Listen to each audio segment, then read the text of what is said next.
This is the CJRB Large Pyrite, and since I always forget to do paper cut tests, even when I set out to do them in videos when I get knives that are especially sharp out of box, I'm going to do this right up front so that I just don't forget. I can be a bit of a space cadet sometimes.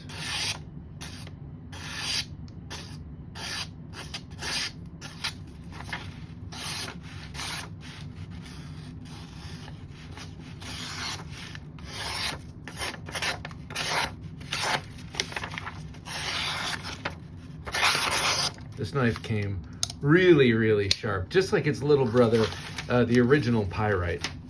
Now I just wanted to do that to show off that screaming sharp, very thin edge. This feels even sharper than the original Pyrite because I think it has the same blade stock and the same high flat grind, but in this case it's a broader blade, so there's more room for that edge to get super thin. It cuts so nicely. All right, so CJRB Pyrite, one of CJRB's, it's got to be one of its most successful lines ever, up there with like the Feldspar and some of the other models. I'm sorry, I'm spacing on what those ones might happen to be. But anyway, this one I'm loving. I love the CJR. I love the Pyrite. Ended up giving it to a friend in need. That didn't hurt so much because I knew I wanted to get a large, and that the original Pyrite, though super awesome, is just a little small for my taste. And in terms of daily carry, I would leave that at home. So now it's riding around in the purse of a friend, and now I get to have this with this beautiful micarta. This green micarta seems to have a bit more blue in it than your average OD green. I really like the way it looks. But anyway, we're talking about the blade. Super high, flat grind, nice jimping, just enough to grab, but doesn't irritate the thumbs. Very nice stepped up thumb stud, terraced thumb stud.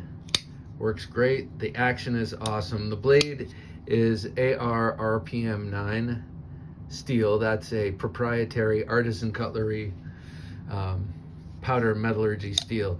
Artisan Cutlery is the umbrella brand for CJRB, and they're like the Civivi to we, and I really dig what CJRB puts out. I really like it. I think with these sort of budget brands, they tend to take more risks because maybe the materials are not as, the productions are not as expensive, and so the risk-taking knives are more interesting to me. This one, however, I mean, this isn't taking any risks. It's handsome as the day is long. It's got a really good blade shape, a very useful blade, just enough belly, just enough straight, a point right about center line, and a nice big, that's just about 4 inches, just shy of 4 inches, and ball bearing action here with the awesome thumb stud D10. It's like set up perfectly to flick with the thumb or with the forefinger or the middle finger, and then of course you can slow roll it out, but just great button lock action.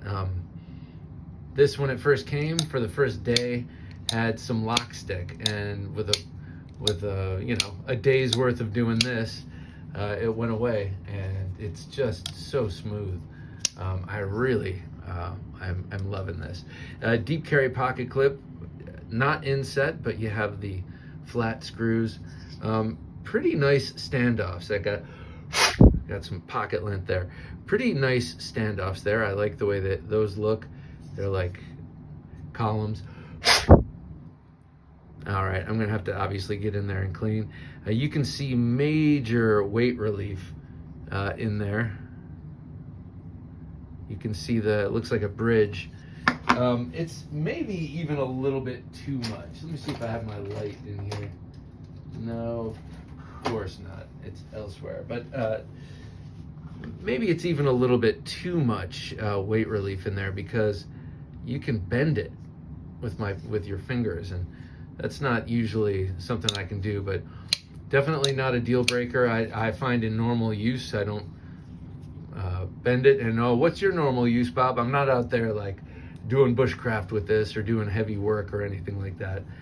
So that's exactly why I don't mind the fact that it flexes a little bit. It's springy, it's steel. It's not like it's gonna bend and stay that way. Just drop, swing shut action.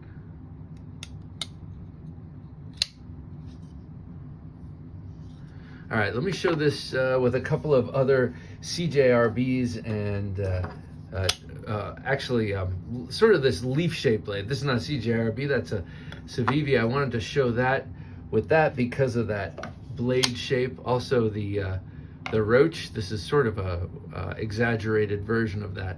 But these nice leaf-shaped spear point blades, a little bit bigger than the already large Praxis. Here it is with the Scoria, another beautiful CJRB. I love this knife, and actually these two go together well. They're very similar in a lot of ways. And here's another recent artisan that I like a lot. That's the Accelerator, which is a big knife. So this goes to show you how big that Pyrite Large is. It's pretty big. There it is with a Sirius. Awesome little gentleman's carry. Not so little, that's a 3.5 inch blade. Really nice front flipper. Whoops. Still smaller than that. And a couple of others I just want to show because of the button locks. These two I really like, especially the Mad Tanto by Kizer. This is the Sentcut Watuga or Watuaga or whatever it is, Wataga perhaps. This one I like a lot because of that highly proud button. It's easy for my thumb to use, no problem. With the Sentcut, there's a lot of digging around. It's a concave surface there on that button, and it's deep set in this pocket here. So you really have to use the point of your thumb. And for me, in this particular specimen, I don't know if your knife is different. Everyone loves this Watuga. It does have a great blade, and but sometimes that sticky and gotta dig in lock, it's not as fun to fidget with, but it's still a great knife in my estimation, and everyone else's apparently. So this is the Pyrite Large from CJRB. They have a couple of different versions of this with G10 and micarta, and I'm not sure if they do a Dama steel or carbon fiber or anything like that fancy. But do check it out if you like larger knives and you like the Pyrite. This will definitely take care of you. This is a great knife.